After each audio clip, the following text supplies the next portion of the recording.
दोस्तों 2 जुलाई मंगलवार योगिनी एकादशी और इस दिन हम आपको बताएंगे एक हल्दी दीपक कैसे आपको धनवान बना सकता है। क्या आप भी बनना चाहते हैं करोड़पति तो इस वीडियो को अवश्य देखें। योगिनी एकादशी दोस्तों इस दिन किया जाने वाला पंडित जी द्वारा बताया गया एक दीपक वाले उपाय आप लोगों को जरूर करना चाहिए, क्योंकि दोस्तों ये एक ऐसा उपाय है जो कि हर कभी नहीं किया जाता है। देखिए ये दिन इतना खास होता है, इतना महत्वपूर्ण होता है। देखा गया है कभी कभी बड़े बड़े पूजा पाठ अनुष्ठान से जो मनोकामना पूर्ण नहीं होती है, वह योगिनी एकादशी के दिन एक छोटे से उपाय करने से ही आपकी मनोकामना पूर्ण हो जाती है। और बहुत सारे लोगों ने इस उपाय को किया भी है और उनको इस उपाय को करने का फल भी जरूर मिला है। अगर आप लोग भी इस उपाय को योगिनी एकादशी के दिन करना चाहते हैं तो आप इस उपाय को पहले अच्छे से समझ लेना, सुन लेना, उसके बाद करना। आपको इस उपाय का फल जरूर मिलेगा। दोस्तों आपको यहाँ पर बता दें कि ये जो दीपक वाला जो उपाय है, ये उपाय पंडित जी ने अपनी अभी की सीहोर की कथा में बताया है। और इस उपाय को करने से आपके घर में चाहे किसी प्रकार की दुख और समस्या क्यों न चल रही हो, आपको उसका कारण भी नहीं पता है कि ये समस्या किस कारण से चल रही है। उसका कुछ भी कारण हो सकता है, जैसे पितृदोष हो सकता है या किसी भी तरह का मंगल दोष भी हो सकता है, और भी बहुत तरह के दोष होते हैं, कुछ भी हो सकता है। पर आपको इस उपाय के लिए आपने दोष को पता लगाने की ज़रूरत नहीं है। आपके घर में किस कारण से इतनी दुख और परेशानी आ रही है, वह भी आपको पता लगाने की ज़रूरत नहीं है। इस एक दीपक वाले उपाय को आप लोगों को कर लेना है, क्योंकि इसी एकमात्र उपाय को करने से आपके पूरे घर परिवार में सुख और शांति हो जाएगी। आपके घर में अच्छे-अच्छे काम होने लगेंगे। आपकी जो भी मनोकामना होगी वह धीरे-धीरे करके पूर्ण होना शुरू हो जाएगी। दोस्तों अब इस उपाय को करना किस समय है ये भी आप लोग जान लीजिए। देखिए इस एक दीपक वाले उपाय को करने का जो समय है वो सीधी-सी बात है, सुबह का समय है, प्रातः काल का समय है। वैसे दोस्तों योगिनी एकादशी के दिन पूरे दिन मंदिर खुले रहते हैं। पूरे दिन आप लोग उपाय भी कर सकते हो, इसमें कोई दिक्कत वाली बात नहीं है, क्योंकि योगिनी एकादशी के दिन भगवान शिव जी पूरे दिन अपने मंदिर में बैठे रहते हैं कि कौन भक्त आएगा, कौन हमें प्रसन्न करेगा और हम कब उसकी मनोकामना पूर्ण करेंगे। दोस्तों इस दिन शिव जी इतना कुछ प्रदान करते हैं जितने की हम कभी कल्पना भी नहीं कर सकते हैं, इसलिए आप लोगों को इस मौके को अपने हाथ से नहीं जाने देना चाहिए। तो अब हम समझते हैं दोस्तों ये एक दीपक वाला उपाय आखिर आप लोगों को करना कैसे है। देखिए विशेष रूप से कोशिश करना इस उपाय को आप योगिनी एकादशी के दिन सुबह सुबह कर लो, पर किसी कारणवश ना कर पाओ फिर थोड़ा लेट भी कर सकते हो, है ना। और पहली मुख्य कोशिश आपकी यही होनी चाहिए कि घर की जो माताएं बहनें हैं उनमें से कोई एक माता बहन यह वाला उपाय करे। मतलब कि अगर माता बहन उपस्थित ना भी हो तो उस स्थान पर घर का कोई बड़ा जो पुरुष है वह भी इस उपाय को कर सकता है, कोई दिक्कत वाली बात नहीं है। पर घर के सभी सदस्यों को इस वाले उपाय को करने की जरूरत नहीं है। घर का कोई एक मुख्य सदस्य भी इस उपाय को करेगा तो भी इस उपाय को करने का फल उसके परिवार को जरूर मिल जाएगा। तो देखिए एक दीपक वाला उपाय तो सीधी सी बात है कि इसमें हमें एक दीपक की तो आवश्यकता पड़ेगी ही पड़ेगी। तो देखिए अगर आप यह एक हल्दी वाला दीपक एकादशी वाले दिन अपने घर में जला देते हैं तो देखिए योगिनी एकादशी का जो दिन है इसकी महिमा कुछ ऐसी है। जो व्यक्ति एकादशी के दिन शिव जी को प्रसन्न करने के लिए पूजा करता है, उपाय करता है, शिव जी बहुत जल्दी आपने उस भक्ति से प्रसन्न हो जाते हैं। और आपने उस हल्दी वाले दीपक का उपाय कर लिया तो ऐसा मान के चलिए कि शिव जी इतने ज़्यादा आपसे प्रसन्न हो जाएंगे कि आपके जीवन में जो निर्धनता है और गरीबी है उसे वह जल्दी से जल्दी आपके जीवन से दूर कर देते हैं, क्योंकि हल्दी जो है ये शिव जी से जुड़ी है। हल्दी आपके जीवन में बहुत सारी जो आर्थिक स्थिति है, आर्थिक तरह की समस्या होती है, जो आपके घर में पैसा नहीं आता है, पैसा रुकता नहीं है, पैसा बहुत ज़्यादा अगर खर्च आपका होता है, धन की बर्बादी अगर आपके घर में हो रही है, तब भी आपको विशेषकर यह हल्दी वाले दीपक का उपाय एकादशी वाले दिन जरूर करना चाहिए। देखिए इसी के साथ आपको बता दें इस बार योगिनी एकादशी पर बहुत ही दुर्लभ संयोग का निर्माण हो रहा है। तो देखिए आपको बता दें अगर आप शिव जी को जल्दी से जल्दी प्रसन्न करना चाहते हैं, अपने घर की गरीबी को जल्दी से जल्दी दूर करना चाहते हैं, तब आपको यह वाला उपाय पहला उपाय तो एकादशी के दिन उपाय को करने के लिए आपको कौन सी चीज़ें लेनी है और किस समय उपाय करना है। तो देखिए उपाय को करने के लिए आपको यहाँ पर लेना है एक चुटकी काला तिल, ठीक है ना, बहुत सा ज़रा सा काला तिल लेना है और एक चुटकी आपको लेनी है पिसी हुई हल्दी। अब आपको क्या करना है, आपने नहाने वाले जल में एक चुटकी हल्दी डालनी है और एक चुटकी काला तिल डालना है और आपको इस जल से स्नान करना है।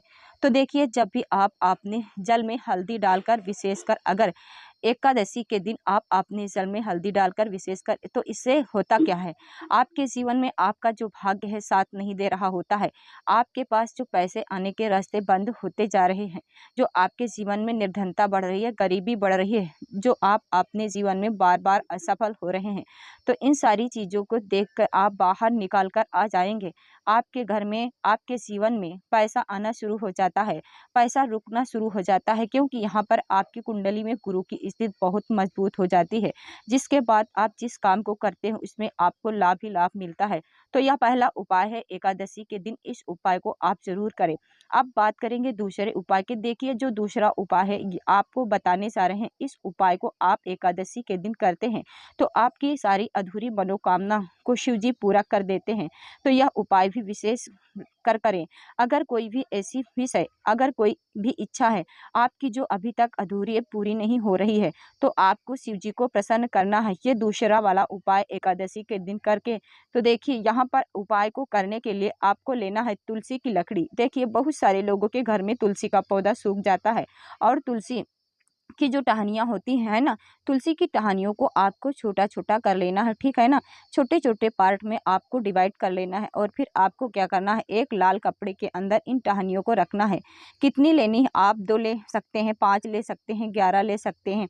अगर 11 की संख्या हो तो बहुत उत्तम है। अब आपको क्या करना है, लाल कपड़े के अंदर रखना है, इसकी छोटी सी पोटली आपको बना लेनी है।